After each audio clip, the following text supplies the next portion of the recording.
My beloved brethren and sisters, Mes chers frères et sœurs, je vous suis profondément reconnaissant à chacun de vous. Nous sommes tous très reconnaissants d'avoir l'Évangile de Jésus-Christ.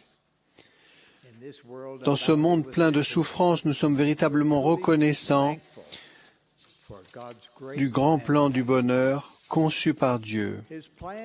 Son plan déclare que l'homme et la femme sont pour avoir la joie, que la joie découle du choix de vivre conformément au plan éternel de Dieu. L'importance du choix peut être illustrée par un concept simple qui m'est venu à l'esprit un jour où que je faisais des courses dans un grand magasin. J'appelle cela les modes d'achat. Comme les achats font partie de la vie quotidienne, cela vous sera peut-être familier. Les acheteurs avisés étudient attentivement les différentes options afin de faire un choix.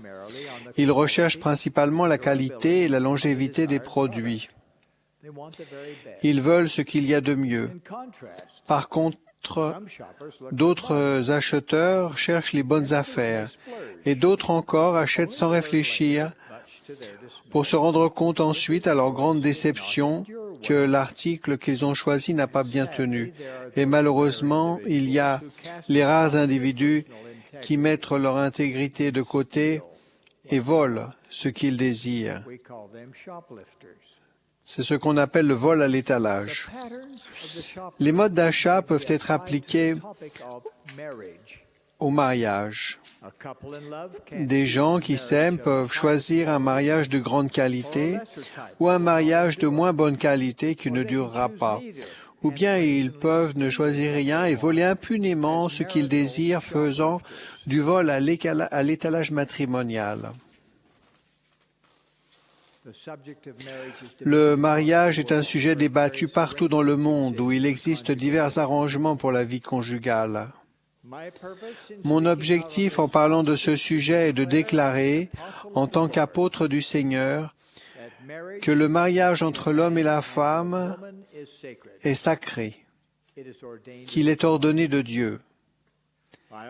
J'affirme aussi la vertu du mariage au temple, c'est le mariage de la meilleure qualité et de la plus grande longévité que notre Créateur puisse proposer à ses enfants. Alors que le salut est une affaire individuelle, l'exaltation, elle, est une affaire familiale. Seules les personnes mariées au temple et dont le mariage est scellé par le Saint-Esprit de promesse continueront de vivre comme conjoints après la mort et recevront le plus haut degré de gloire, de la gloire céleste. L'exaltation, c'est pour cette raison que le mariage au temple est aussi appelé mariage céleste. Dans la gloire céleste, il y a 3 niveaux. Pour obtenir le plus haut, le mari et la femme doivent être scellés pour le temps et pour toute éternité et doivent respecter les alliances contractées dans un saint temple. La plus noble aspiration du cœur humain est d'avoir un mariage qui peut perdurer après la mort. La fidélité dans un mariage au temple permet de l'obtenir. Elle permet aux membres de la famille de vivre ensemble éternellement. Cet objectif est glorieux. Toutes les activités de l'Église, les avancements, les collèges et les classes sont des moyens d'atteindre l'objectif de l'exaltation de la famille. Pour qu'il soit possible d'atteindre cet objectif, notre Père Céleste a rétabli les clés de la prêtrise dans notre dispensation afin que les ordonnances essentielles de son plan puissent être accomplies par la bonne autorité. Des messagers célestes, dont Jean-Baptiste, Pierre, Jacques et Jean, Moïse, Élias et Élie, ont participé à ce rétablissement. La connaissance de cette vérité révélée se répand sur toute la terre. Nous, prophètes et apôtres du Seigneur, proclamons à nouveau au monde que la famille est essentielle au plan du Créateur pour la destinée éternelle de ses enfants. Nous proclamons aussi que tous les êtres humains, hommes et femmes, sont créés à l'image de Dieu. Chacun est un fils ou une fille d'esprit, aimé de parents célestes, et à ce titre, chacun a une nature et une destinée divine. Le genre masculin ou féminin est une caractéristique essentielle de l'identité et de la raison d'être individuelle, prémortelle, mortelle et éternelle. Dans la condition prémortelle, les fils et filles d'esprit connaissaient et adoraient Dieu, leur Père éternel.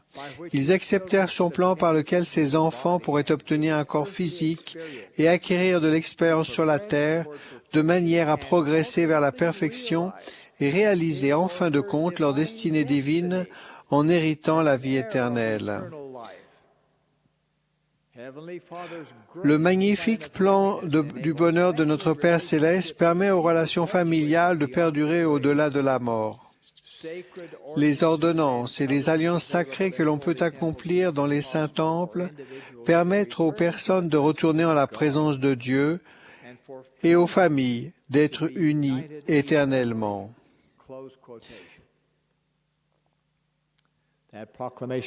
Cette déclaration sur la famille nous aide à comprendre que le mariage céleste apporte plus de possibilités de bonheur que toute autre relation.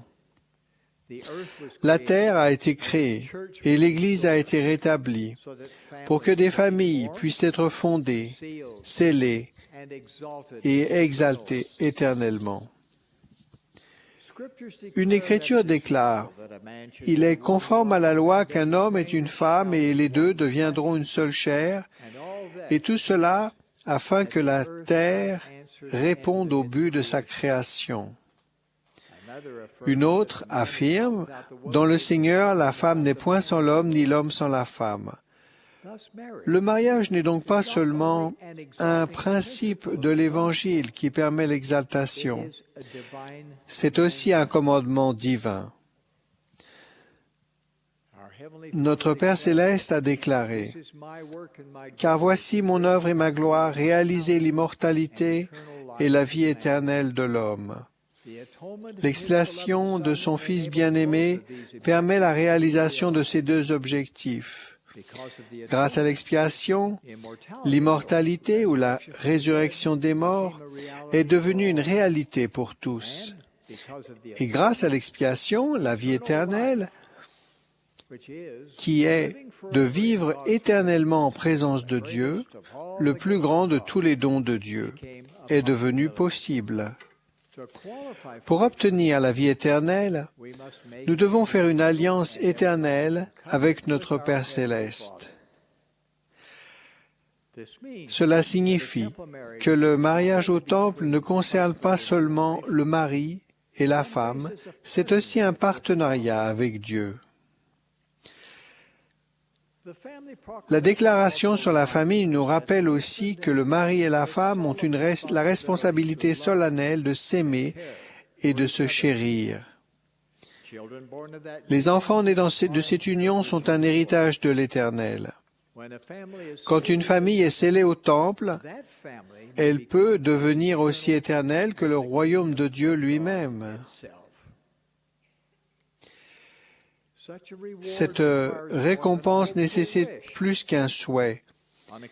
J'ai lu un jour dans la notice nécrologique d'un journal l'espoir que la personne venant de décéder avait retrouvé son conjoint décédé auparavant, alors qu'en fait, ils n'avaient pas choisi l'option de l'éternité.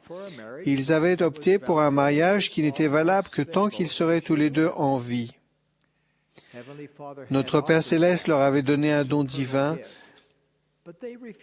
mais ils l'avaient refusé, et en rejetant ce don, ils avaient rejeté le donateur de ce don. Un passage fort des Écritures fait clairement la distinction entre un souhait et une vérité éternelle. Tout contrat, alliance, obligation, serment, vœu ou attente qui ne se font pas et ne sont pas contractés et scellés par le Saint-Esprit de promesse de la main de celui qui est oint à la fois pour le temps et pour toute l'éternité n'ont aucune validité, vertu ou force dans et après la résurrection d'entre les morts. Car tous les contrats qui ne sont pas faits dans ce sens prennent fin quand les hommes sont morts. Ces vérités sont absolues.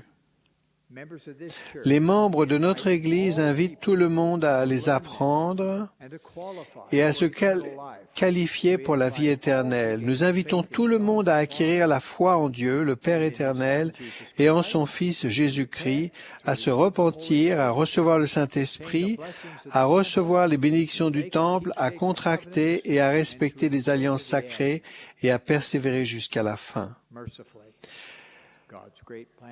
Par la miséricorde de Dieu, son grand plan du bonheur et les bénédictions éternelles peuvent être portées aux gens qui n'ont pas eu l'occasion d'entendre l'Évangile dans la condition mortelle. Les ordonnances du Temple peuvent être accomplies par procuration pour eux. Mais qu'en est-il des nombreux membres d'âge mûr de l'Église qui ne sont pas mariés? Sans que ça soit leur faute, ils affrontent les épreuves d'une vie solitaire. Souvenons-nous tous qu'à la manière et au temps du Seigneur, aucune bénédiction ne sera refusée à ses saints fidèles. Le Seigneur jugera et récompensera chacun selon les désirs de son cœur, autant que par ses œuvres. Il est vrai aussi que des incompréhensions dans la condition mortelle peuvent semer le trouble dans un mariage. En fait, le mariage commence avec 2 handicaps de conception. Il concerne 2 personnes imparfaites. Elles ne peuvent trouver le bonheur qu'en faisant des efforts sincères. Tout comme un orchestre ne joue harmonieusement que lorsque ses musiciens font un effort concerté. L'harmonie dans le mariage nécessite lui aussi un effort concerté. Cet effort ne réussira que si chaque conjoint réduit ses exigences personnelles et accroît ses gestes d'amour altruistes. Le président Monson a dit, « Pour trouver le vrai bonheur, nous devons le rechercher en dehors de nous-mêmes. Personne n'a appris la signification de la vie tant qu'il n'a pas renoncé à son ego pour servir son prochain. Servir son prochain tient du devoir, dont l'accomplissement apporte la véritable joie. L'harmonie n'est atteinte dans le mariage que lorsqu'on estime le bien-être de son conjoint comme l'une des principales priorités. Quand cela se produit réellement, le mariage céleste devient une réalité, apportant beaucoup de joie dans cette vie et pour la vie à venir. Le plan du bonheur conçu par Dieu nous permet de choisir par nous-mêmes. Tout comme les modes d'achat, nous pouvons choisir le mariage céleste ou une possibilité moindre. Certaines options maritales sont bon marché, certaines sont coûteuses et certaines sont astucieusement élaborées par l'adversaire. Méfiez-vous de ces options. Elles apportent toujours le malheur. Le meilleur choix est le mariage céleste. Heureusement, si un choix moindre a déjà été fait, il est possible de l'améliorer au niveau du meilleur choix. Cela nécessite un grand changement de cœur et une amélioration personnelle permanente.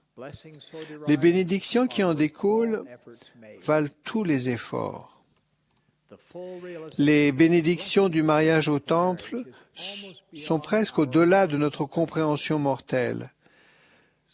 Ce mariage continuera de progresser dans le royaume céleste, où nous pourrons être rendus parfaits. Comme Jésus a finalement reçu la plénitude de la gloire du Père, De même, nous pouvons aller au Père et recevoir sa plénitude en temps voulu. Le mariage céleste est le pivot de la préparation à la vie éternelle.